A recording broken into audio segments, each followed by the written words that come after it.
Our journey begins in Tivoli, Italy, at the breathtaking Villa d'Este, a 16th century masterpiece commissioned by Cardinal Ippolito II d'Este.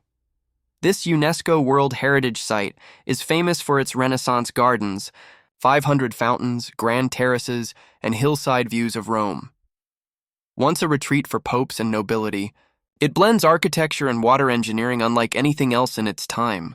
Today, Villa d'Este stands as one of the most influential villas in European garden design and a symbol of Italian aristocratic luxury. Next, we visit Villa Savoye in Poissy near Paris.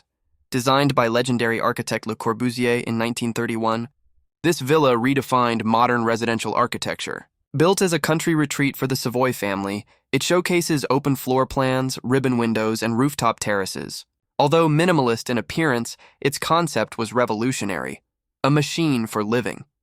Despite decades of neglect and wartime damage, Villa Savoye was restored and is now a national monument admiring Ephrussi de Rothschild, France overlooking the Mediterranean in Saint-Jean-Cap-Ferrat. Villa Ephrussi de Rothschild was built in the early 1900s by Baroness Beatrice de Rothschild. After divorcing her husband, she dedicated years to designing a pink Venetian-style palace surrounded by 9 themed gardens. Filled with rare porcelain, tapestries, and antiques, the villa became a hub for elite gatherings. Today, it remains a French Riviera icon known for elegance, art, and immaculate landscaping.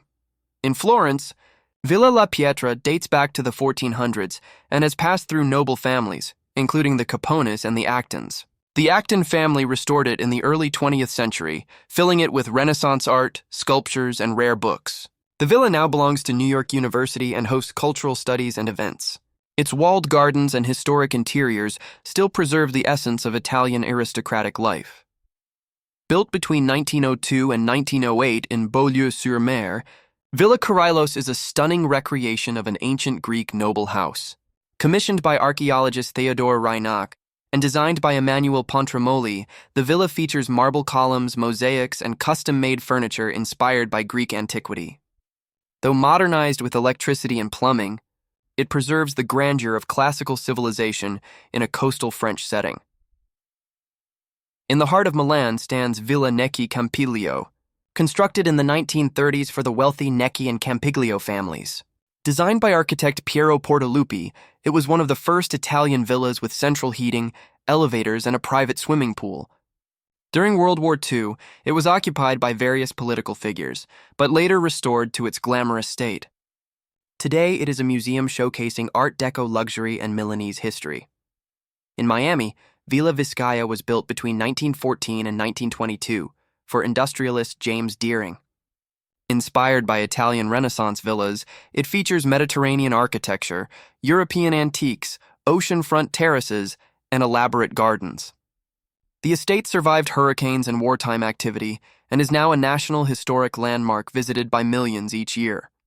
Located in Rome, Villa Borghese was built in the early 1600s for Cardinal Scipione Borghese, a wealthy patron of the arts. Originally a private estate, it housed a large art collection featuring works by Bernini, Caravaggio, and Raphael. Over time, its grounds became one of Rome's largest public parks, and the villa now hosts the renowned Borghese Gallery Omo. Villa del Balbionello was built in the late 18th century by Cardinal Angelo Durini. Over centuries, explorers, writers, and nobles owned it. In modern times, it became famous for appearances in movies like Star Wars and James Bond.